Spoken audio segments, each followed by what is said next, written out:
In recent years, the anger boiled over and fishermen besieged the prestigious Darwin Research Centre, holding scientists and animals hostage. Jose defends the protest. All the problems started because there are too many conservationists in the park. Have they stopped you working? Not stopped as such, but we have a growing problem with sea cucumber fishing that gets worse every year. Now, we're only allowed to fish it for 2 months of the year, and that's caused many problems. Also, we've been trying to sell our local products, mainly fish, internationally. And we've got the buyers, but they've been clamping down on that.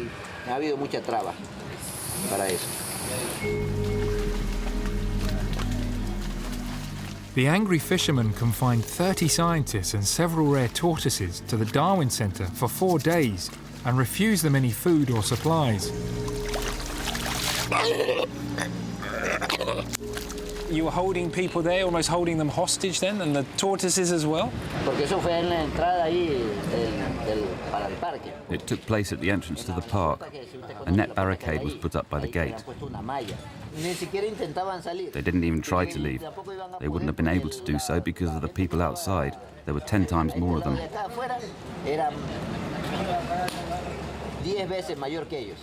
That war was not started by fishermen. They were the ones who started that war.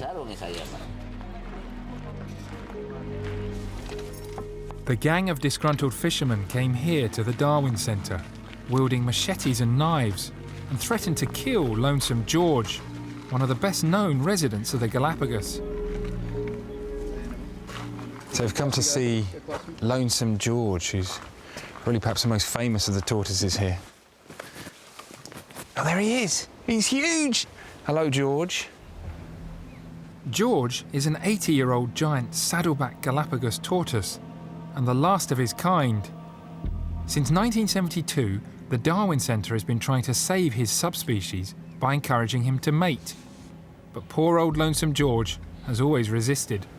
What have you been doing to try and find him a mate? Para intentar reproducir, vino una chica de una Suiza.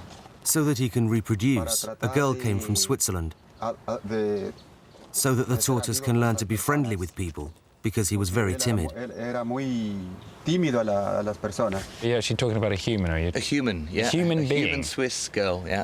And a scientist. A scientist. And why did he need a friend? He needed her to extract his sperm. First of all, she started touching him in sort of strategic areas. Right. And trying to get him excited. So this scientist had to masturbate this giant tortoise? She did. Just so we're clear about that.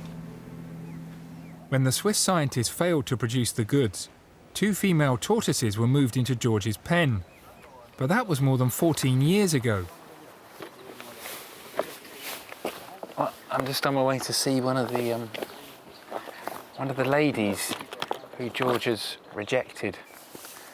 Well, she's not fantastically attractive from the back, but from the front, I'm reliably informed she's a bit of a looker for a tortoise.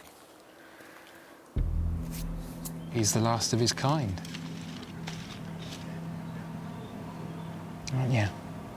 It'd be such a shame if his particular subspecies was to die out along with him.